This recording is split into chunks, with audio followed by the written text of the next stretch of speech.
Hello बच्चों, आज हम शुरू करने जा रहे हैं क्लास 6 का chapter 16 that is garbage in garbage out. तो बच्चों, इस चैप्टर में हम हमारे घर में जो कचरा होता है उसके बारे में पढ़ेंगे कि उस कचरे को हम कैसे रीयूटिलाइज कर सकते हैं या रिसाइकल कर सकते हैं और कौन सा कचरा इन्वायरमेंट के लिए हार्मफुल है और कौन सा यूज़फुल है। तो let's start with the chapter. We throw out so much rubbish और garbage every day from our home, schools, shops and offices. तो बच्चों, हम हर रोज़ हमारे घरों से, स्कूल से, दुकान से या फिर ऑफिस से कचरा निकालते हैं। The grains, pulses, biscuits, milk और oil purchased in shops are packet in plastic bags और टीन्स। अगर आप दुकान से कोई चीज़ लाते हैं तो बेसिकली वो पॉलीथीन बैग के अंदर होती है, जैसे कि दालें हैं, प्लास्टिक के जो बैग्स होते हैं उनके अंदर पैक करके आपको दी जाती हैं। बिस्किट्स के जो पॉलीथीन होते हैं वो भी आप थ्रो आउट कर देते हो। मिल्क भी पैकेट्स में आता है। तो सभी सामान देखा जाए तो पैकेट्स में आता है। वो पैकेट्स हम कहाँ पे थ्रो आउट करते हैं? तो all this wrapping material go out as a garbage. वो हमारे लिए सिर्फ कचरा है। We sometimes buy things that are rarely used and often throw into the garbage. हम इन चीज़ों को दोबारा यूज़ करने की नहीं सोचते और इनको कहाँ फेंक देते हैं? कचरे में।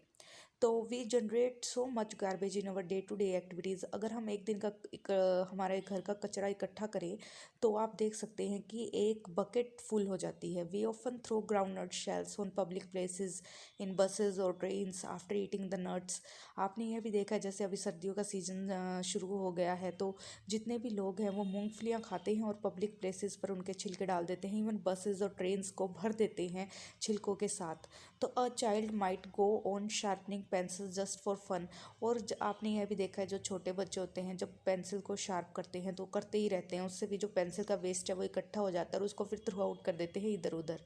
इफ़ वी मेक मिस्टेक्स और spill ink on our notebook, we tear off the sheet and throw it away. और हम पेपर को भी बहुत ज़्यादा मिसयूज़ करते हैं। हमारी जो पेन में से स्याही जब लीक करती है तो हम पेपर पर साफ़ करते हैं और उसी पेपर को फाड़ कर फेंक देते हैं। And we also throw away many domestic waste such as broken toys, old clothes, shoes and slippers. और हमारे जितने भी पुराने शूज़ हैं, चप्पलें हैं, कपड़े हैं, खिलौने हैं, उनको भी हम फेंक देते हैं। What if the garbage is not remove from our homes and surroundings. अगर हम गार्बेज को ना फेंकें तो हमारे घर में से तो और सराउंडिंग में ना फेंकें तो क्या होगा? How do you think this will harm us?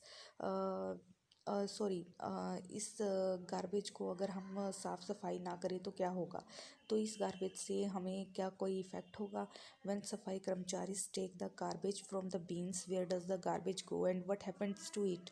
अगर सफाई कर्मचारी इस कचरे को ना लेकर जाए तो क्या होगा? आप सोचो, आपके घर के पास कोई भी डस्टबिन है, वो कचरे से फुल हो गया और उसको खाली नहीं किया जा रहा तो क्या होगा? उस पर बहुत सारे मच्छर मक्खियाँ आएंगे, उससे स्मेल आनी शुरू हो जाएगी और यह कंडीशन और भी वर्स्ट हो जाएगी बारिश के दिनों में। तो is it possible for all of this garbage to be change into something that will not harm us? तो इससे अच्छा है कि हम घरों में जितना कचरा है उसमें से रीयूज़ जो हो सकता है उसको अलग कर लें और सिर्फ वही कचरा डालें जो सिर्फ हमारे काम का नहीं है। Can we contribute towards in this way? तो क्या हम इस दिशा में काम कर सकते हैं? We will look for answers to this questions in this chapter. तो हम कैसे इस कचरे को पता लगाएंगे कौन सा हमारे काम का है, कौन से नहीं काम का है? तो इस चैप्टर से हमें बहुत नॉलेज मिलने वाली है। तो बच्चों, इस चैप्टर के साथ आपको बहुत ज़्यादा नॉलेज मिलेगी क्योंकि it is related to our daily life. तो first of all we will do a step towards cleanliness, एक कदम सफाई की तरफ। तो आपने स्वच्छ भारत अभियान के बारे में तो सुना ही होगा, जो 2 अक्टूबर 2014 में शुरू हुआ था। तो हमारे जो देश के प्रधानमंत्री हैं नरेंद्र मोदी ने इस प्रोग्राम को लॉन्च किया था, जिसको हम स्वच्छ भारत मिशन के नाम से भी जानते हैं। The aim of this mission is to create an open defecation free India by 2 October 2019। तो इसका मेन मकसद है कि इंडिया को साफ़ रखना। और कब तक? 2019 तक। तो काफ़ी हद तक इस मिशन के थ्रू हम इंडिया को साफ़ कर चुके हैं और अभी भी इसको फॉलो किया जा रहा है। तो children from Paheli and Bhujo school did a project called dealing with garbage. Bhujo और पहेली को एक प्रोजेक्ट मिला है जिसके अंदर उनको काम करना है, कैसे वो कचरे को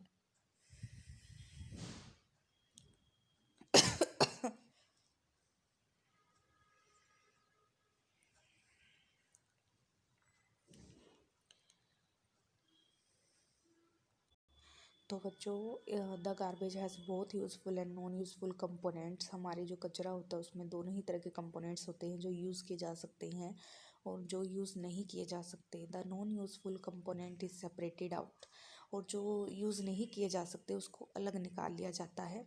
it is then spread over the landfill and then covered with a layer of soil. और इसको क्या किया जाता है, जो नहीं यूज़ किया जाता उसको लैंडफिल मतलब लैंड पर डाल दिया जाता है और उसके ऊपर एक मिट्टी की परत चढ़ा दी जाती है। Once the landfill is completely full, it is usually converted into park और प्लेग्राउंड। और जैसे ही वो लैंडफिल मतलब लैंड कवर हो जाएगा कूड़े कचरे से, तो उसको पूरी तरह से मिट्टी से ढक दिया जाएगा और उसको कन्वर्ट कर दिया जाएगा किसी पार्क और प्लेग्राउंड में। फॉर द नेक्स्ट 20 years और so no building is constructed on it. और वहाँ पर 20 साल तक कोई बिल्डिंग नहीं बनाई जाएगी, क्योंकि अगर वहाँ पर बिल्डिंग बना दी गई तो मिट्टी नीचे धंसने लग जाएगी, क्योंकि मिट्टी के नीचे क्या है, कूड़ा। तो to deal with the sum of useful components of garbage, compost of making areas are developed near the landfill. What is compost? Let us learn about it from the following activity. तो compost होता है खाद बनाना। हम कैसे इस कूड़े की खाद बना सकते हैं, इसको हम आगे आने वाली एक्टिविटी में पढ़ेंगे। पहले did wonder as to what could be useful garbage, why was it thrown away in the first place, is there some garbage that it is not actually garbage। तो पहली बहुत ही हैरान है कि पहली बात तो हम ऐसा कौन सा कूड़ा है जो यूज़फुल हो सकता है, और अगर यूज़फुल है तो हम उसे कचरे के रूप में फेंकते ही क्यों हैं। तो पहेली का भी जवाब जो है क्वेश्चन है, इट इज़ कहीं ना कहीं it is related to all of you. आपके दिमाग में भी ये क्वेश्चन आ रहा होगा, जिसका आंसर अब हमें आगे आने वाली एक्टिविटीज़ में मिलेगा। तो बच्चों, आज के लिए इतना ही। Thank you.